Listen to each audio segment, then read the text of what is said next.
Oldham কাউন্সিলের mayor councillor এডি মোর্সের কার্যালয়ে বাংলাদেশের হাই কমিশনার আবিদা ইসলামের সম্মানে এক মতবিনিময় সভার আয়োজন করা হয়। বিস্তারিত জানাচ্ছেন নর্থ ইংল্যান্ডের বিশেষ প্রতিনিধি সৈয়দ সাদেক আহমেদ।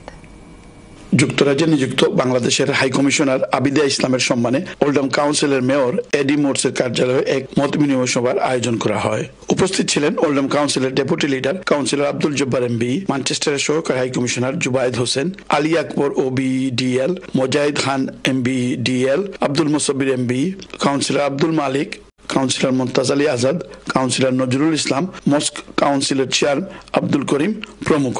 শুরুতেই মেয়র অতিথিকে নিয়ে কাউন্সিল চেম্বার পরিদর্শন করেন ও মেয়রের পক্ষ থেকে অতিথিকে সম্মাননা ক্রেস্ট প্রদান করা হয়। ওল্ডহ্যামে বাংলাদেশিদের সাফল্যের ভূয়সী প্রশংসা করে তাদের উত্তরোত্তর সমৃদ্ধি কামনা করেন হাই কমিশনার আবিদা ইসলাম। আমি এসে জানতে পেরেছি যে এখানে আমাদের ব্রিটিশ বাংলাদেশিরা সেই 60-এর দশক বা 70-এর দশকে প্রথম এসেছিলেন এবং টেক্সটাইল ইন্ডাস্ট্রির সাথে ওতপ্রোতভাবে জড়িত ছিলেন।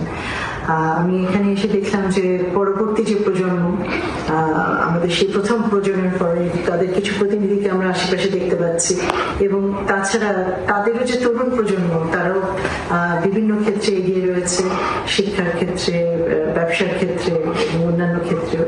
তা আমি তাদের সফলতা কামনা করি এবং আমি ধন্যবাদ জানাই ওল্ডহ্যাম কাউন্সিলকে যে ডাইভার্সিটি এটাকে ধরে রেখেছে, এই ইনক্লুসিভিটিটা। তো সেজন্য আমি ধন্যবাদ জানাই ওল্ডহ্যাম কাউন্সিল, অনারেবল মেয়রকে, মেয়রের সাথে যারা কাজ করছেন সেই সকল কর্মকর্তাবৃন্দকে এবং ওল্ডহ্যামবাসীর প্রতি আমার শুভেচ্ছা থাকলো তারা যাতে আরো সফল হন। Syed Sadek Ahmed, channel S news, Oldham, greater Manchester.